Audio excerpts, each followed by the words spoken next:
teman-teman, Assalamualaikum warahmatullahi wabarakatuh. Kembali lagi bersama kami kelompok 3 Angkatan 6 Gelombang 2 peserta Laskar CPNS tahun 2022. Kali ini kami berkesempatan untuk mewawancarai 3 narasumber berbeda mengenai wawasan kebangsaan dan upaya-upaya bela negara apa saja yang bisa dilakukan di tengah maraknya isu-isu saat ini. Yuk kita simak wawancaranya.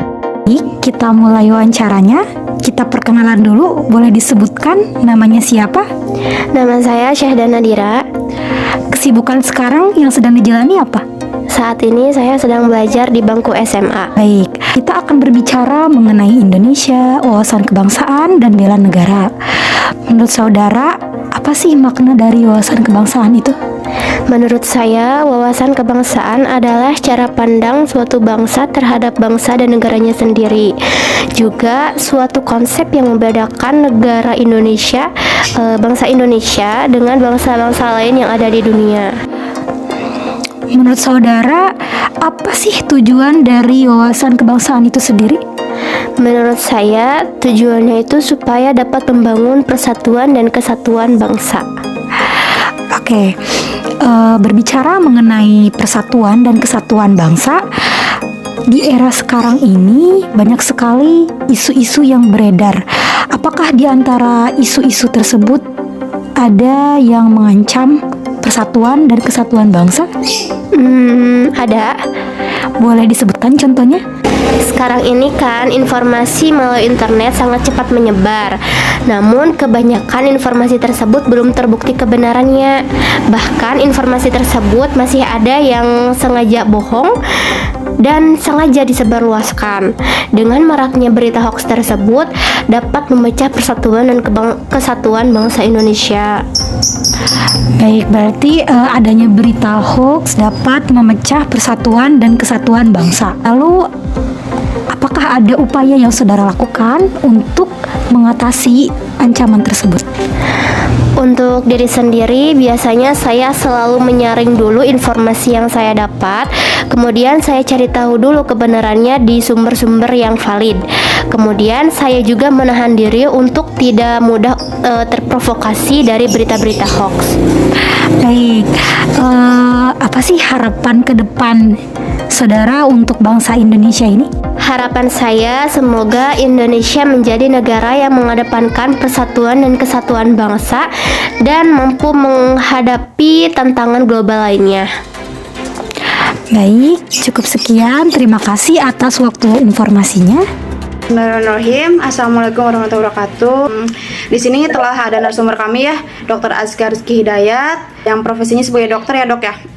Selamat pagi dok. Ya. Terima kasih telah berkenan menjadi narasumber kami. Gimana nih dok kabarnya? Alhamdulillah sudah mulai banyak lagi pasiennya teh. Oh ya, alhamdulillah. Jadi kita mulai aja ya dok ya. Sebelumnya, Boleh. apa yang dokter ketahui mengenai wawasan kebangsaan? Dari saya pribadi ya, wawasan kebangsaan itu kayak semacam konsep atau pola pikir dari suatu bangsa, bagaimana dia hidup, bagaimana dia berdampingan dengan masyarakat lain sebagai warga negara yang baik dan benar. Mungkin seperti itulah itu. Gitu ya. Oh iya dok, saat ini marak banget ya isu-isu yang beredar ya, baik itu dari segi ekonomi atau segi kesehatan. Nah, menurut dokter, kira-kira isu apa yang memang penting untuk diketahui, namun rawan misinformasi? Kalau menurut saya sih sekarang mungkin yang masih hangat ya, karena saya orang kesehatan, jadi mungkin saya lebih banyak update di bagian kesehatan. Di sini yang lagi marak sekarang itu di bulan ini adalah varian baru yang BA4 sama BA5 COVID-19. Nah, kalau dari saya pribadi itu sebenarnya suatu isu yang memang cukup penting, tetapi akan rawan misinformasi, dalam artian itu bisa membuat orang panik, tetapi tidak perlu dibikin panik gitu. Kalau menurut saya pribadi seperti itu, karena memang kan sekarang media lagi banyak ya, dan informasi bisa ada di mana-mana gitu kan. Nah, itu bisa saja ada beberapa media yang benar-benar harus waspada, tapi ada beberapa yang sangat santai. Nah, ini memang harus diketahui oleh warga negara kita, bagaimana cara kita menyikapinya dan bagaimana cara kita seharusnya berbuat seperti itu. Oh iya begitu. Iya sudah ya dok ya, kalau misalkan memang terus-terus misinformasi juga bisa mengancam terus menghambat juga ya sebagai kita tenaga kesehatan, Iya, apalagi ini kan, masyarakat yang termakan hoax ya dok ya. Betul, betul. COVID ini sebenarnya masalah utamanya masalah kesehatan, tetapi menurut saya ini masalahnya tidak hanya di kesehatan. Kenapa? Karena kebijakan COVID itu adalah pembatasan sosial, di Iya. mana pembatasan sosial itu akan berdampak pada ekonomi dan akan berdampak pada tatanan hidup orang-orang. Nah, ini menurut saya memang yang harus dikaji lebih dalam dan tidak boleh sampai panik adalah karena ya untuk bernegara ini bisa mengancam kedaulatan menurut saya, karena memang ketika seseorang ekonomi yang terganggu itu orang tersebut bisa akan melakukan apapun gitu. Nah, termasuk untuk yang COVID ini sendiri, menurut saya untuk varian baru kita memang harus waspada. Tetapi kita jangan terlalu takut, dan beberapa negara pun banyak yang tidak melakukan pembatasan. Karena apa? Karena kita kan sudah divaksin 3 kali dan juga kita juga sudah pernah mungkin ada yang tertular kemarin dan sebelumnya. Jadi tubuh kita sudah responsif, dan apabila ada yang tertular pun dari yang saya baca laporannya itu memang paling berat adalah gejala-gejala ringan dan sedang. Alhamdulillah tidak ada gejala berat kecuali pada lansia atau orang-orang yang memang punya penyakit komorbid. Jadi tetap saja untuk orang-orang tetap disarankan harus vaksinasi, dan memang ketika di ruang tertutup disarankan tetap memakai masker. Kalau meskipun sekarang di ruang terbuka memang tidak sudah diperbolehkan ya lepas masker ya, tapi di ruang tertutup yang ventilasinya jelek tetaplah memakai masker. Nah, itu bisa menularkan penyakit apapun selain COVID sebetulnya. Oh iya gitu. Lalu upaya apa sih dok yang harus kita lakukan sebagai upaya bela negara lah gitu? Seperti contohnya seperti apa? Kan kita warga negara Indonesia yang berbangsa dan bernegara.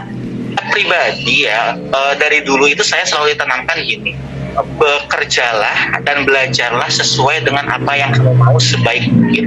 Dalam artian gini, saya sekarang adalah sebagai dokter, dirimu sebagai tenaga ahli gizi kan.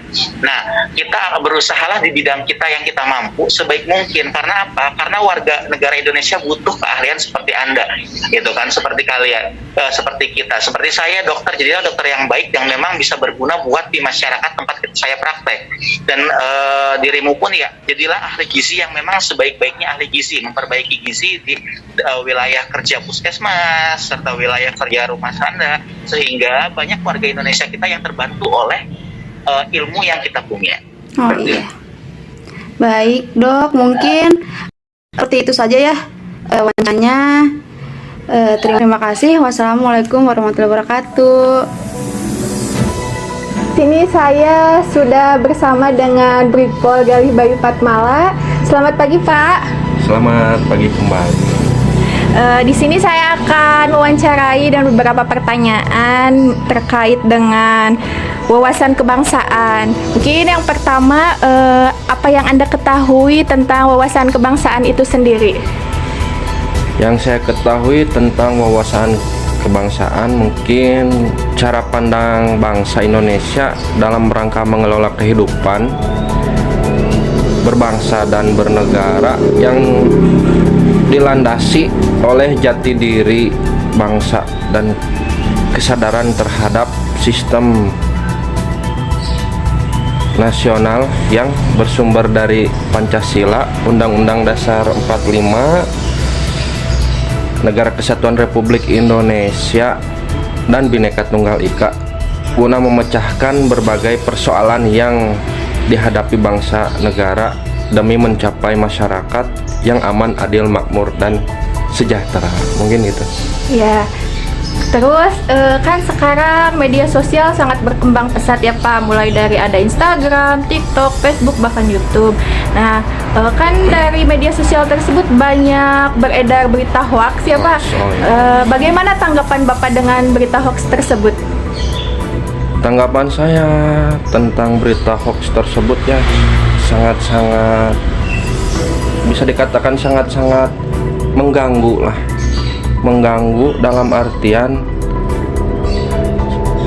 kehidupan bermasyarakat, bersosialisasi, bertetangga dengan masyarakat. Karena dengan adanya berita hoax itu, kita jangankan dengan tetangga ya, taruh aja kita misalkan bersaudara, dalam kehidupan bersaudara kita ya, dalam rumah ada misalkan berita hoax itu, jadi kita itu bisa, dalam keluarga itu bisa terpecah belah gitu kalau menurut saya. Iya. Nah, mengenai dengan tuntutan-tuntutan terhadap penyebar berita hoax tersebut. Apakah Anda setuju? Sangat setuju sekali. Malahan kan udah ada itu undang-undang ITE ya. Iya.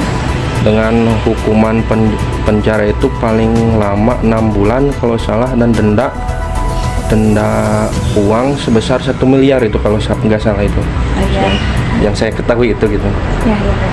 Nah, untuk selanjutnya, bagaimana upaya Bapak sebagai aparat tentu saja Pak dalam melakukan bela negara gitu Pak? Melakukan bela negara? Ya. Ya, upaya saya sebagai aparat yang paling pertama itu dan yang paling penting itu menjaga Kamtibmas. Kamtibmas itu keamanan, ketertiban masyarakat. Gitu. Upaya saya yang paling penting. Mungkin sekian Pak pertanyaan yang dapat saya pertanyakan karena keterbatasan waktu. Mungkin terima kasih Pak atas waktunya. Maaf apabila mengganggu. Iya, nggak apa-apa, sama-sama. Terima kasih kami ucapkan kepada para narasumber yang telah meluangkan waktunya. Selanjutnya kami akan menganalisa dan memberikan kesimpulan dari hasil wawancara tersebut. Nah, dari hasil video tadi, kami dapat menganalisis bahwa setiap anak bangsa memiliki jiwa bela negara di dalam dirinya, khususnya ketika narasumber yang kami wawancarai. Setiap narasumber yang kami tanya ingin dan telah berkontribusi dalam aksi bela negara, yaitu bagaimana mereka berkontribusi dalam meminimalisir berita hoax. Berita hoax ini merupakan isu global yang dapat mengancam keutuhan dan kedaulatan negara dan juga bangsa apabila tidak diselesaikan dengan segera. Dan kita sebagai warga negara Indonesia harus lebih bijaksana dalam mencerna informasi. Kesimpulannya, dari hasil interview yang telah kami lakukan kepada 3 narasumber yang berbeda, dapat kami simpulkan bahwa pada dasarnya semua narasumber paham dengan arti dan makna dari wawasan kebangsaan dan juga bela negara. Hal itu nampak dari cara mereka menjelaskan bagaimana mereka ikut berpartisipasi pada aksi bela negara dan bagaimana cara mereka menyikapi isu global di Indonesia, salah satunya yaitu maraknya berita hoax yang beredar. Demikian analisa dan kesimpulan yang dapat kami sampaikan. Semoga informasinya bermanfaat. Ayo kita semua bela negara, mulai dari diri sendiri, mulai dari hal kecil, mulai dari saat ini. Salam bela negara.